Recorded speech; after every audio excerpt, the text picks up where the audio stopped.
અહીંયા આપણે ખાટી છાશ લીધેલી છે અને એની અંદર આપણે ડાયરેક્ટ લોટ નાખીને જ આપણે ઢોકળા બનાવવાના છે.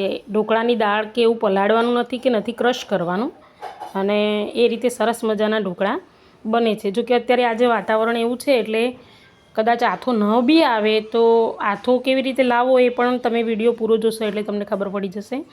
તો આજે આ રીતે બસ લોટને ખાટી છાશમાં હલાવવાનું છે અને એને મિક્સ કરી અને પછી આપણે લગભગ બપોરે સાંજે ઢોકળા બનાવવા હોય તો બપોરે પલાળી દો તો ચાલે. સરસ મજાનું એનો આથો આવી જશે. એટલે આ રીતે આપણે હવે એને મેં 3 વાટકી અહીંયા લોટ લીધો છે, એને મિક્સ કર્યો છે છાશમાં અને ગ્રાઇન્ડર ફેરવી અને આપણે એને થવા દઈશું. હવે જો કે આ લોટ થઈ ગયો છે સાંજે બનાવવાના ટાઈમે, તો એમાં થોડો થોડો આથો આવેલો લાગે છે, વધારે આથો આવ્યો નથી. તો અહીંયા એક બીજું છે કે આપણે એની સાથે ચટણી પણ બનાવવાની છે. તો લસણ, આદું અને મરચાં આપણે ક્રશ કરી દીધા છે અને અલગ રીતે ચટણી બનાવવાની છે. હવે આની અંદર છે ને આપણે આદું, મરચાં અને લસણની પેસ્ટ એડ કરવાની છે. જો વધારે આથો આવ્યો નથી, વધારે આથો નથી આવ્યો કારણ કે વાતાવરણ વાદળછાયું છે. એટલે હવે આપણે શું કરીશું, આર્યું મિક્સ કરી દેવાનું છે અને પછી 2 લીંબુ સારી સાઈઝના કાપવાનું, એક મોટું લીંબુ, અને તમારે જેટલું ખટાશવાળું જોઈતું હોય એટલું, અને એમાં લીંબુનો રસ એડ કરવાનો છે. અને લીંબુનો રસ એડ કર્યા પછી બરાબર મિક્સ કરવાનો છે એને. તો આ રીતે બરાબર મિક્સ કરી દેવાનું. પછી તમારે ટેસ્ટ કરવાનો કેટલું લીંબુ ચાલી રહેશે, અને એના અંદર મીઠું નાખવાનું છે અને પછી બરાબર એને મિક્સ કરવાનું છે.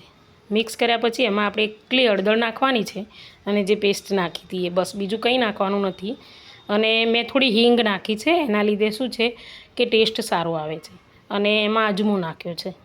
બસ આટલી જ વસ્તુ નાખી છે અંદર. હવે એને આપણે બરાબર હલાવીને મિક્સ કરી દીધું. હવે આ બેટર આ ટાઈપનું રાખવાનું છે, એની થિકનેસ આવી હોવી જોઈએ, બરાબર છે. અને બહુ પાતળું પણ નહીં અને બહુ ગાઢું પણ નહીં. હવે એના હાથો લાવવા માટે આપણે મેં સોડા છે, આપણે જે ઘરે ખાવાના સોડા આવે છે એની ઉપર એક્ટિવ થવા માટે પાણી રેડ્યું છે. અડધી ચમચી જ મેં અહીંયા સોડા નાખ્યા છે. તમે જોજો કેટલો સરસ મજાનો આથો આવી જશે. અને બરાબર મિક્સ કરવાનું છે. જુઓ, તમે જોઈ શકો છો કેટલો સરસ આથો આવી ગયો છે.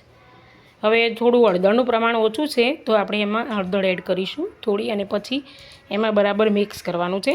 પછી એને થોડી વાર રહેવા દઈશું આપણે. અને થાળીની અંદર તેલ ગ્રીસ કરી અને પછી આપણે એની અંદર એનું ખીરું એડ કરીશું. તો બરાબર હલી ગયું છે, આથો આવી ગયો છે. આ રીતે ખીરું એડ કરવાનું છે. અને સનો લોટ છે હું તમને કહું છું. અને તમે પ્લીઝ સબસ્ક્રાઈબ કરવાનું ભૂલતા નહીં, લાઇક કરજો અને કોમેન્ટ કરીને બતાવજો. અને તમે પણ બનાવજો. અને આ વિડીયો તમે ક્યાંથી જોઈ રહ્યા છો એ મને કોમેન્ટ કરીને ચોક્કસ બતાવજો. જો આ રીતે મેં પહેલેથી ગરમ પાણી કરવા મૂકેલું છે સ્ટીમ કરવા માટે. તો એની અંદર આપણે આ ડીશ છે એ સેટ કરી દઈશું અને પછી એક્ઝેક્ટ 5 મિનિટ માટે ઢાંકીશું. એ પહેલાં આની ઉપર છે ને આ રીતે આપણે મરચું છે ને એ એકદમ સ્પ્રીડ કરવાનું છે અને ત્યારબાદ પછી ઢાંકી દઈશું.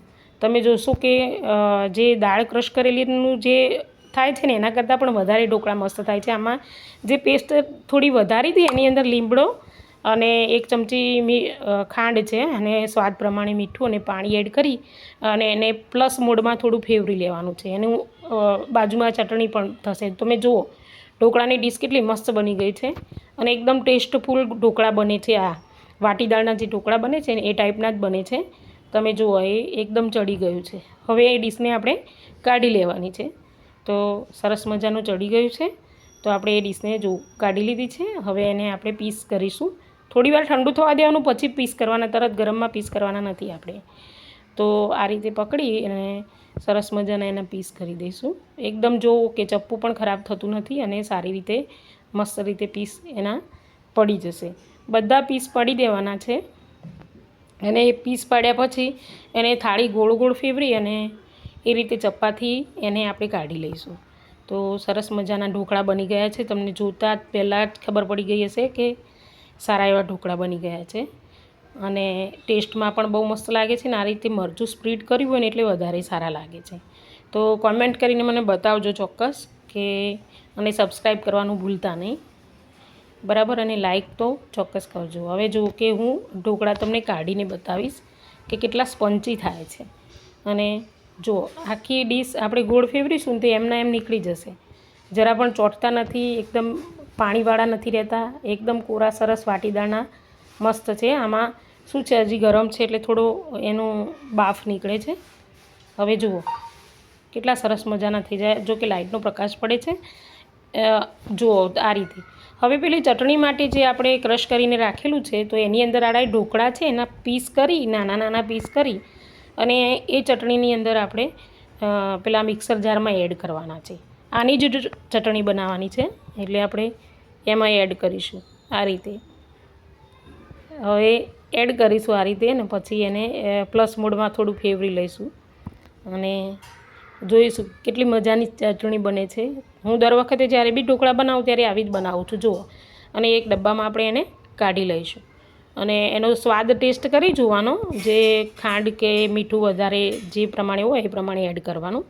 અને ઢોકળા સાથે ખાવાની બહુ જ મજા આવે છે. તો તમે પણ બનાવજો અને મને પણ કહેજો. અને આ લોટ છે એ મેં ચોખા અને દાળનો બનાવેલો છે ઘરે, અને હું એનો પણ વિડીયો